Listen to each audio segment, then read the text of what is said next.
Madam President of the Association of European Journalists, Ms. Asimakopoulou, ladies and gentlemen, I want to thank you for the invitation to today's conference in ERETRIA, one of the oldest cities in Greece and one of the most important city-states during ancient times, with its history dating back to the 9th century BC.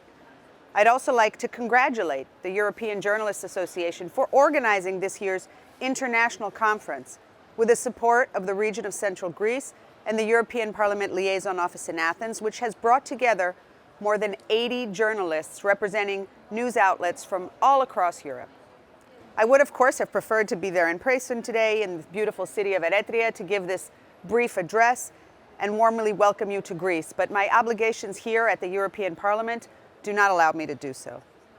In the coming days, you have the chance not only to discuss with one another, share best practices, and debate over the critical issues on the agenda, but also to explore Greek culture and history, taste traditional Greek cuisine, and enjoy the beauties of the region of Central Greece. I'm very proud that this year's annual conference is taking place in my home country, Greece, especially as at this year's conference we celebrate the 60th anniversary of the founding of the European Journalists Association and the 40th anniversary of the Greek section. So let me congratulate you for your tremendous work defending the freedom of information and freedom of the press in Europe all these years. I was pleased to see that the conference's very topical agenda includes items on the war in Ukraine and the role of the media, fake news, and misinformation in media freedom. First of all, it's evident that covering conflict is never easy for journalists, and the war in Ukraine is no exception. Journalists report on the ground, they document how the war is evolving, but your role is much more than recording the military aspects of the conflict. Journalists also move beyond this. They tell the human story and the toll it's taking on the people involved. And I commend you for your efforts and for your sacrifices to give us an idea of the horrific events that have been developing in Ukraine since the 24th of February.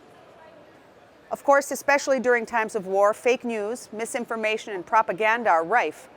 And we see this every day with pro-Putin propaganda on social media, questioning the aims and effects of the EU's sanctions by putting a spotlight on the energy crisis. However, most of the time we have to face fake news in times of peace. A very prominent example of this is the Turkish propaganda and campaign of misinformation and slander against Greece regarding the migration crisis.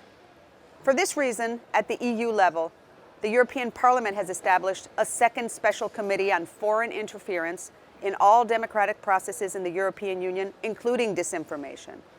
This demonstrates the rigor the EU has placed on tackling propaganda, disinformation, and fake news across Europe. Furthermore, I'm proud to say that the EU has recently launched its Media Freedom Act, which aims to increase the transparency of media ownership and to introduce safeguards on editorial independence and media pluralism. It comes as part of the Commission's broader European Democracy Action Plan. And in Greece, we welcome the act, and many of the initiatives proposed by the Commission have already been launched that enhance journalists' role as defenders of democracy, as the guardians of the rule of law in an environment that promotes pluralism and freedom of expression. Combating modern propaganda, both in times of peace and war, is a high priority for the Mitsotakis government. Greece will be a front-runner in the Media Freedom Act, as demonstrated by the Greek government's proactive legislative and non-legislative steps, including fortifying our legislative toolbox to protect journalists. The government has created a special task force and an e-media registry, providing financial support to local media in line with EU standards. Ladies and gentlemen, in conclusion, in the European Union, we've achieved a lot so far in what you're discussing today. And I'm confident that together we will achieve even more in the future for journalism, both in peace and at war. I wish you a successful conference. Thank you.